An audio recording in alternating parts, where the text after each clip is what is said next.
And joining us now on the debate, David Tsubouchi, former Conservative cabinet minister. Leslie Noble, Conservative campaign manager for the 95 and 99 provincial election victories.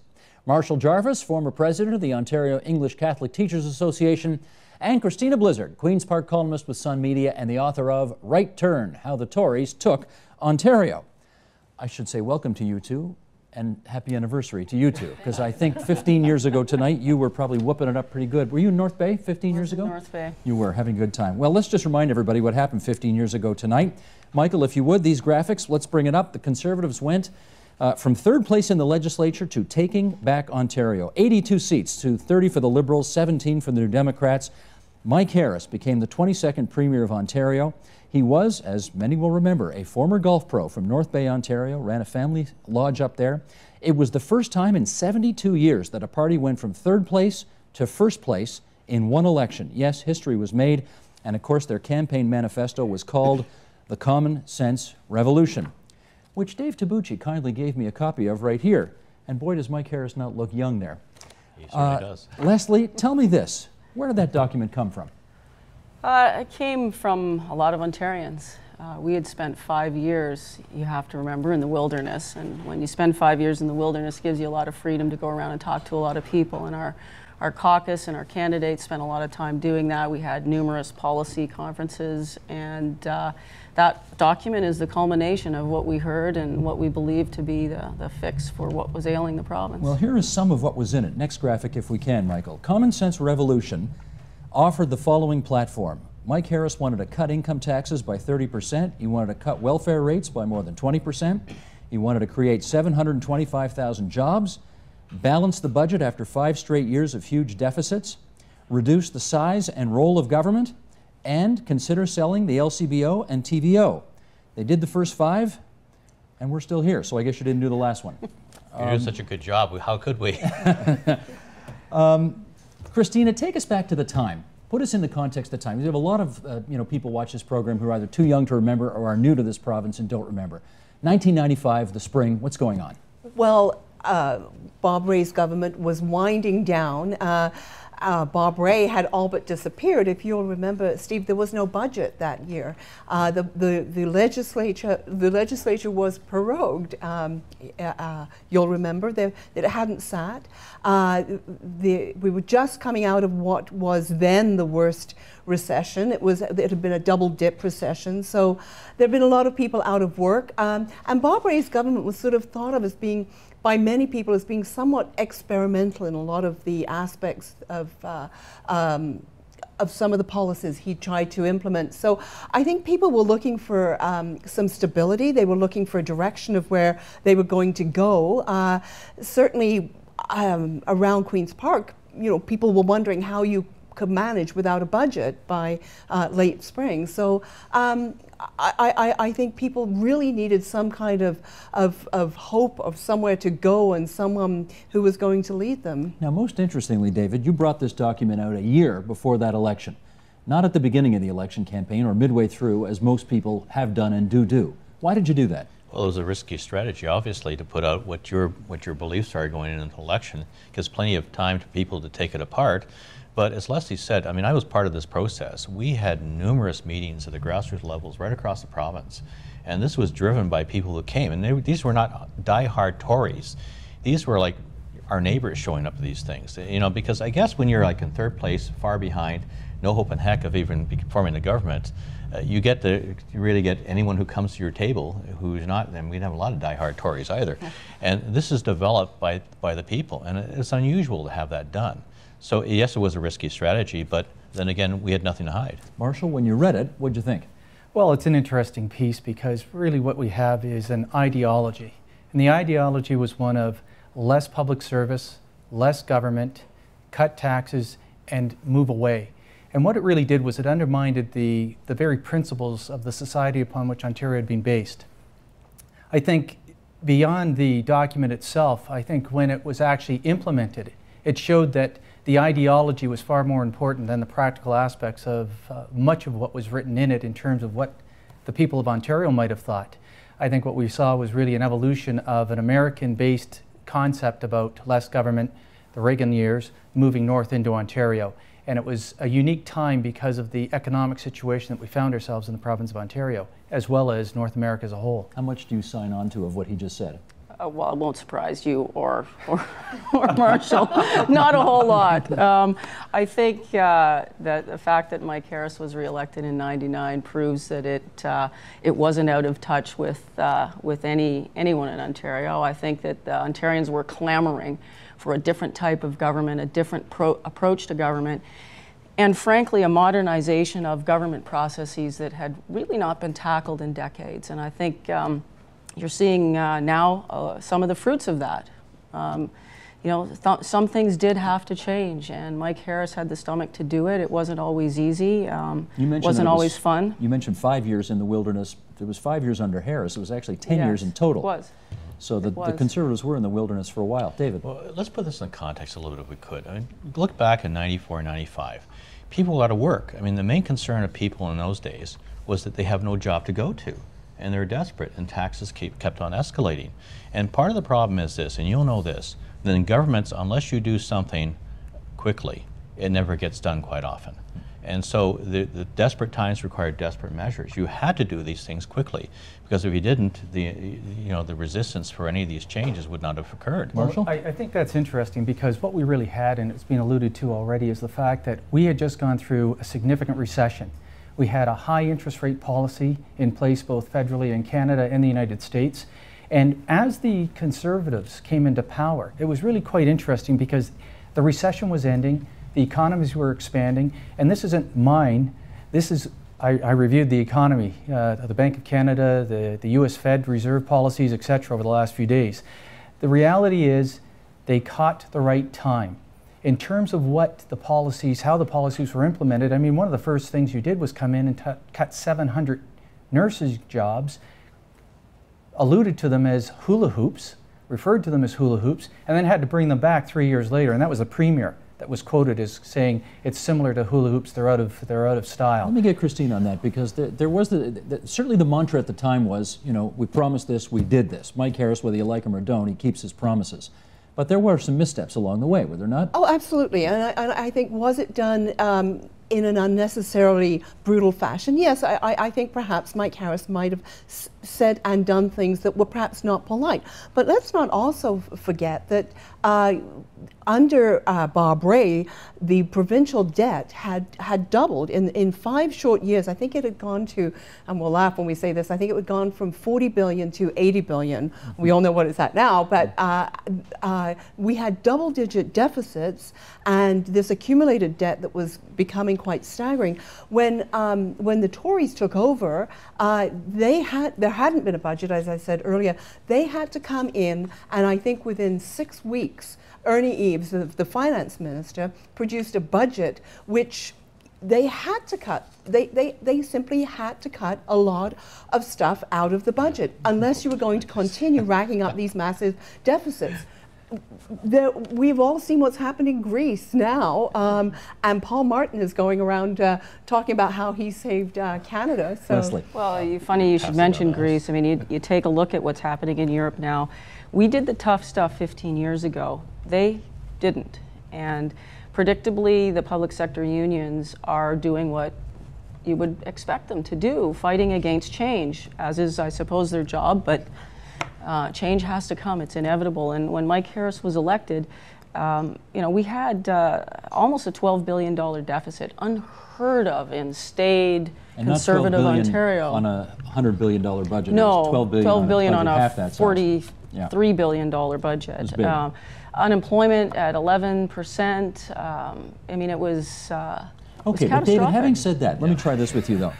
Stand by, Marshall. I'm going to get you back in there. There was a sense that the Harris government wasn't just saying, look, we need to have changes and we're going to do them.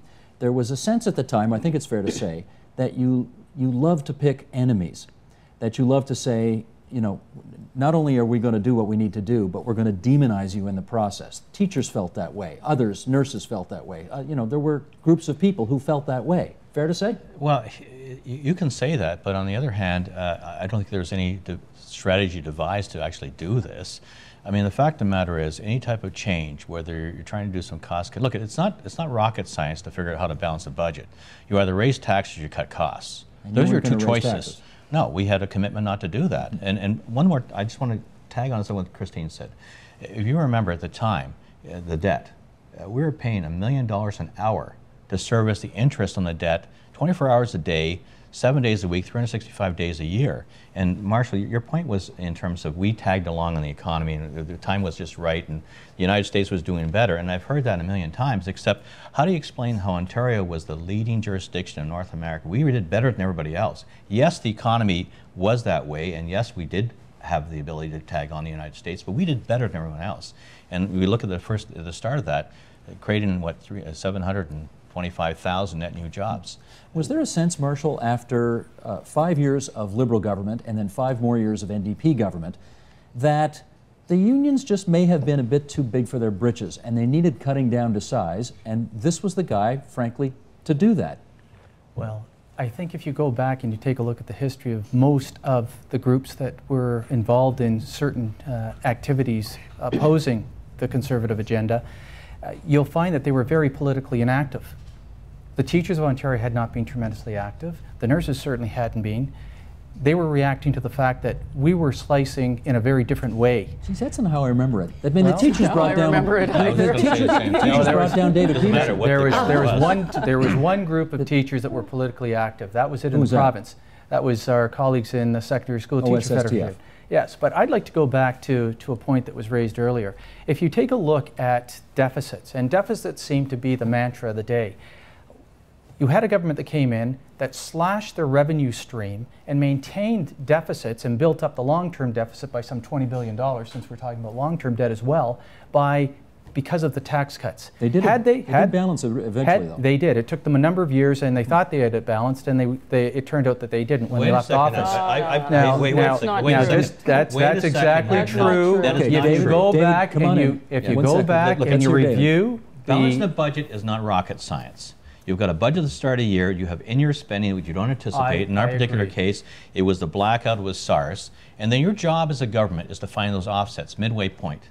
And then you have a balanced budget. However, you have an intervening election and you've got a new government coming in who spend like drunken sailors far beyond. You're talking 2003 now. I am, obviously. Okay, well, I want to go back. We're not at 2003. We're talking about Bob Ray. We can talk. We're talking 95. He did blow it. Well, let me do this. I want to talk welfare for a second. I want to talk welfare. All right. Christina, when the Conservatives came in, one of the things they first did right out the gate was cut welfare rates by more than 20%.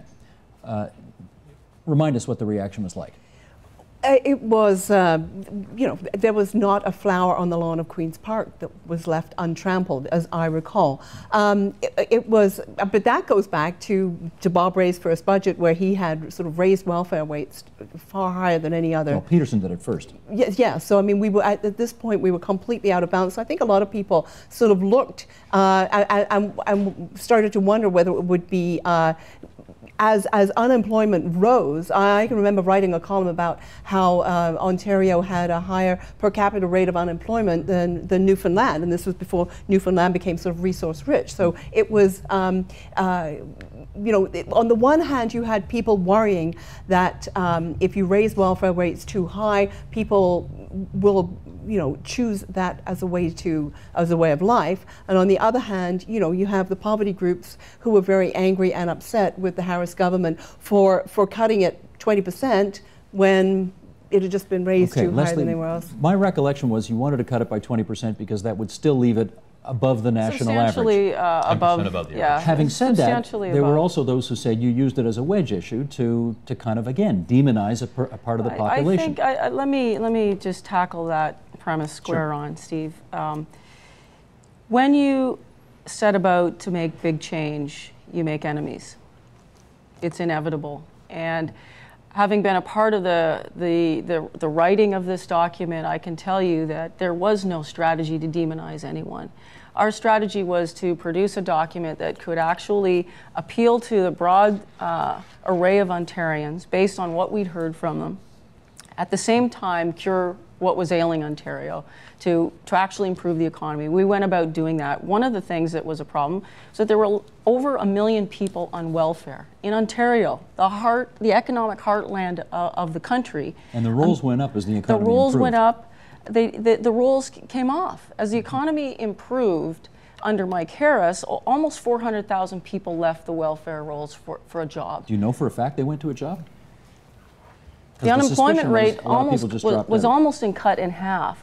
The people who were most attracted to the welfare plan, in fact, were the working poor, because they were working harder and harder every day, and some of their neighbors could actually stay home and make more money on welfare. And you know, that's not a situation that's sustainable. As Christina said earlier, we were attracting people from other jurisdictions because, frankly, it was easier to get on welfare here, and that's not to the benefit of the economy. Okay, Marshall and David. Well, it's rather interesting, because when you take a look at the long-term analysis that would be done by independent groups such as the TD Financial Group, et cetera, in a study in 2005, it indicated very clearly that much of the growth in terms of jobs, et cetera, was not tied to any changes in terms of welfare. Because in actual fact, what they found was, even though there has been no increase within that decade since the introduction of the cuts, there had been a flatlining of the welfare rolls. That in itself, it showed that the incentives or disincentives had no effect whatsoever. And that's not the unions talking, that's finance talking. And so we can take credit for a lot of things sometimes, but I can tell you, if we examine what occurred in Ontario at that point in time, in terms of the same thing that occurred in the last year or so, we see that our economy is tied very closely to our southern neighbors, and it doesn't matter what we do, the impact is the same. So in other words, government has no control over the economy. It doesn't matter what happens, doesn't matter who we elect. It doesn't matter because we're just swept along by the rest of the world. I can tell you that's not actually the case. What we do here actually matters. When our taxes are higher than New York's and Michigan's and all of the other jurisdictions that we compete with, capital votes very easily. Okay, the jobs move because it's not a hospitable climate, and that's what happened. Sadly, the clock is moving too, and I want to make sure we cover all of what we've got to cover here. I want to ask you about Mike Harris. You were a municipal politician back in 1995. Markham City Council, I think? I was, yes. Okay. Town Council. Markham Town Council, sorry. Why'd you decide to run for Mike Harris? Oh, personal question. Okay, here it is. At the time, I had a law firm that had about 18 people working for me, and one day I sat down with my wife and I said, you know, this is crazy. I have 18 people working for me right now. I could make more money if I had one secretary without the excess 17 other people. There's something wrong with this when, as an entrepreneur and who takes all the risk, I'm like everyone else when I started my business. We took a mortgage, we lived on my wife's salary, we did all the sacrifice, and yet somehow at the end of the day, I'm hiring more people and there's less reward for doing that. And a lot of it had to do with taxes. And I was sick and tired of taxes, whether it was the school taxes that were tied to the municipal bill at the time, were out of control, and they were going up exponentially all the time. Okay, but it's one thing to be a lawyer and be upset with all that. It's another thing to say, I'm going to go run for a guy who's at 16% in the polls right now and who has no hope of hell of winning the next election. When I met Mike Harris, and I wish everyone in the province had an opportunity to at one point in time, you can tell, when I met him, I knew he was sincere, he meant what he said. And what I liked about him, he wasn't like the usual smarmy type of politician you'd have who would be so slick. Mike was what you saw. Mike, you'd be surprised to see him, and Tim Hortons go up to him, and you weren't afraid to talk to him. He was like an ordinary guy with his views. He strongly believed in, and I believed in him. That's why I got involved. Chris, how much was that personality, that Harris type, I'm a regular guy, how much was that a part of his success? Oh, I think it was a huge part of his success. I think also the people around, present company accepted, built on that. I mean, I think that was part of the persona that people around Mike Harris liked to build for him. That he was the guy that you'd meet in Canadian Tire, you know, rummaging through whatever guys rummage through at Canadian Tire, and it was okay. So I think that there was certainly a lot of truth to that, but I think it was also the way they liked to present him. And Mike Harris was very much an outsider when he became him leader. He was an outsider from the Tory party, and I remember when I wrote my book, being told that, you know, insiders sort of took him on the tour of you know, rich Tory fundraisers in Toronto as a meet and greet, because he was not part of the establishment. In fact, Marshall, he was a former teacher. How much did that gall you teachers? Well, you know what? I have to give Mike full credit. He was a very personable fellow. I met him on a couple of occasions. He could talk to anyone. He also had a brilliant campaign strategy in effect. I give you full credit for that. And he was able to deliver his message. And it was a very different type of agenda that, despite the program that we're on, that was put into place and put into effect. And it really changed the face of politics in Ontario. I truly believe it did, because it made the leader of the party such an important part, and the stars aligned. I have to give him credit for that. Let me follow up on that with you, Leslie, because I think, you know, we've all watched a bit of politics over the years. There seem to be two basic kinds of leaders. There's transactional ones, and then there are transformational ones. I don't think there's any question that people look back at Mike Harris and say this guy was a transformational leader. Did he know he wanted to be that when he got in? Yeah, he made it pretty clear to me very early on that he had a few things he wanted to achieve. He wanted to actually make a difference, and when he was done doing those things, he wanted to get out, and he was true to his word. Mike's not a manager, he's a leader.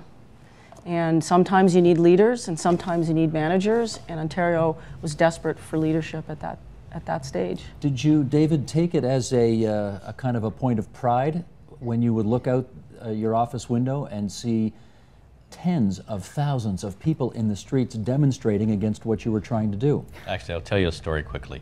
The first day of legislature, we had all the protests in Queen's Park, and this is a true story. I turned to Mike Harris and I said, Premier, there's good news and bad news. He said, okay. I said, well, the bad news is we have 5,000 protesters in the lawns of Queen's Park. He said, what could possibly be the good news? I said, they can't pronounce Tsubouchi, they're all saying Harris. So no, you know, it wasn't a sense of pride, but you know what it did do? It really created a huge sense of solidarity for our caucus, that we went through some very tough times, and the guys who were elected in '95, nothing scared them at all, because we'd been through the fire. And so we had great faith in our leader. Now, did we agree with everything Mike Harris said? Of course not. But on the other hand, why didn't you tell me that at the time? Well, I believe me, I did. I was vocal with him, and when we talked. But he's a great leader, and he was truly loyal to his troops as well, and that's the traits he had. But again, Marshall, he had a different way of. There are some who govern. They take all of the competing interests in society and then they try to find the common ground, and that's the policy that goes forward. Right. He didn't do that. He said, here's what I've come to do, and I don't give, and I don't really give a damn about the 55% of the people that didn't vote for me. I'm dancing with the ones that brung me.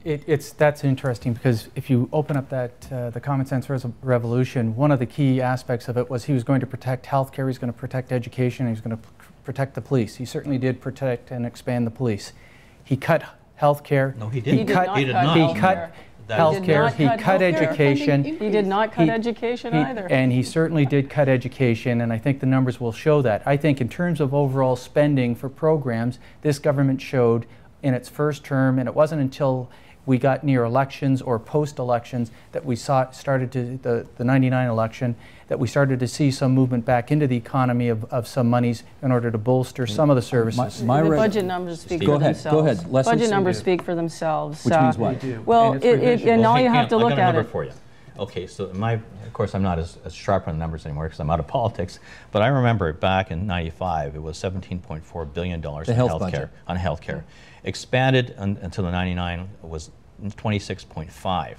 That's not a decrease in spending. How's that a cut? Well, I think what you want to look at is education was the highest it's ever been. I think you have to take a look at what was actually taking place and how the numbers were moved around. I think in terms of, if you look at overall public spending, in those areas in terms of the percentage of the gross domestic product, it certainly went down. There's no doubt about that. Chris, my recollection was health went up, education went up, environment got clobbered. Well, yes, that did happen. That's true. But I think that it's very interesting in the revisionism that's happened about the Harris years, about the notion that he slashed healthcare is not true. The notion that he slashed education really isn't true. If you want to go after the environment, yes, fair enough. That there were, but even on the Walkerton, the issue of Walkerton, the Walkerton public utility. I mean, everyone, there is this myth that has been fostered that somehow there were cuts in Walkerton.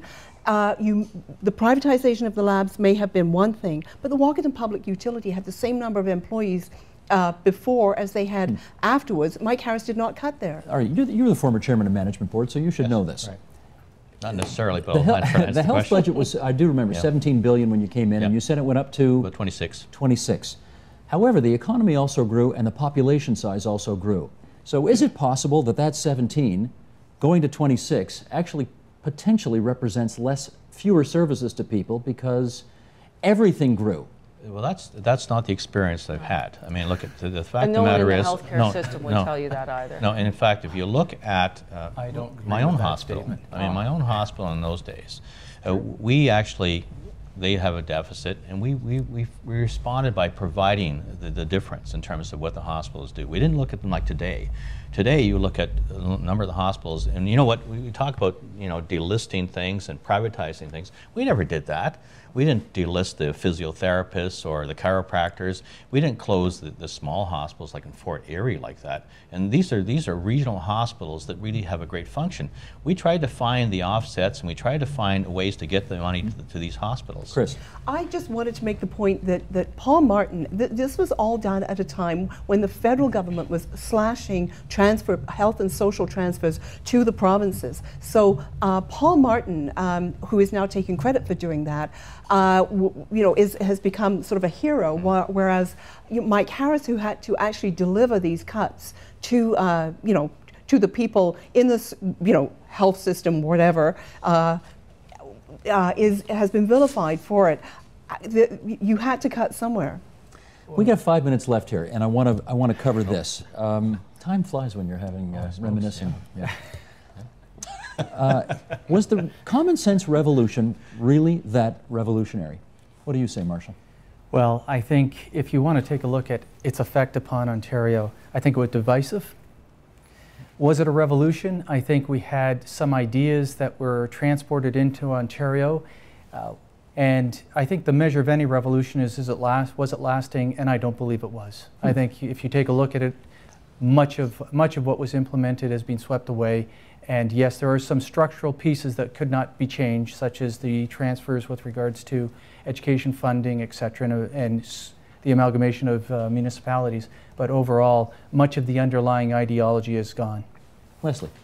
I think that it was revolutionary to have common sense in government. I think it was revolutionary to have actually government listen to the people instead of only the unions and big, large groups.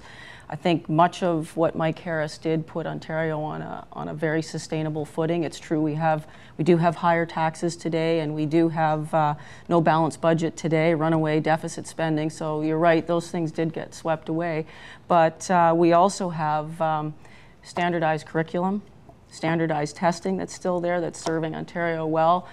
We got 300 new schools built, with 250 new schools renovated. The curriculum hasn't changed, although Premier tried to and wasn't successful in accomplishing that. But I will say that Mike Harris was successful in changing the curriculum without any of the hassles that the Premier has. Were there hard times? Yeah, but sometimes that happens under the circumstance. David, is politics different in this province because of Mike Harris? Well, for the first time ever, you had a politician who did what he said he was going to do.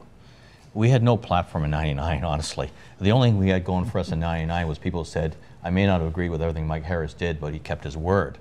How many times can you say that about any other politician today, that they're known for keeping their word? That doesn't exist anymore. So I think it was very revolutionary for the time, and I think that Mike Harris was very unusual in the fact that he actually spoke honestly. Christina, one of the things that they often said about the time is that they came to office as revolutionaries, but the revolution can't last forever. Did the revolution run out of gas? Yes, frankly, I think I always wondered why Mike Harris. I think he woke up the day after the election in 1999 and wondered why he'd gone to all that trouble. I kind of got the feeling that Mike Harris sort of ran out of gas, didn't really know where the whole thing was going after the first 4 years, and I kind of wonder why Mike Harris hasn't defended his record more since leaving office, because you hear very little about it, and we do hear a lot of I hear a lot of revisionism going on, and I think that it would be it's very difficult as a journalist to talk to Harris, and I sometimes think that I think that he is the person who sort of pulled it all together for the first mandate. Somehow, just really, his heart wasn't in it the second time around, and it just dropped off. Is that your recollection? His heart didn't seem to be as much in it the second time around? You know, you can't... It's 10 years later, be honest. You can't go through what he went through every single day, being vilified, having armies at your door, at your children's door, and not have some fatigue set in. I think, you know, truth be told, I think he did run out of gas, and true to his word, he left when he didn't have it in him to keep going anymore. Marshall. Well, I think that in what I'm hearing, we do have a great deal of revisionism and reflection going on, and certainly painting a very rosy picture of the past. I think what we had was a situation where the divisiveness that had been created in society wears on everyone. It wore on the public sector, it wore on the people of Ontario, and ultimately it led to the demise of the Conservative power in Ontario once again. Well, there we go. Common sense revolution, 15 years ago. It all started tonight. And I want to thank David Tsubouchi, the former Conservative cabinet minister, Leslie Noble, who so successfully ran 2 majority government campaigns for Mike Harris in 95 and 99. Thanks for being on, appropriately, the right-hand side of the speaker today. And Marshall Jarvis, the former head of the Ontario English Catholic Teachers Association, Christina Blizzard, who's got a very nice column in her newspaper today about this time and this program. Thanks, Chris. From Sun Media, and the author of Right Turn, How the Tories Took Ontario. Thanks, everyone.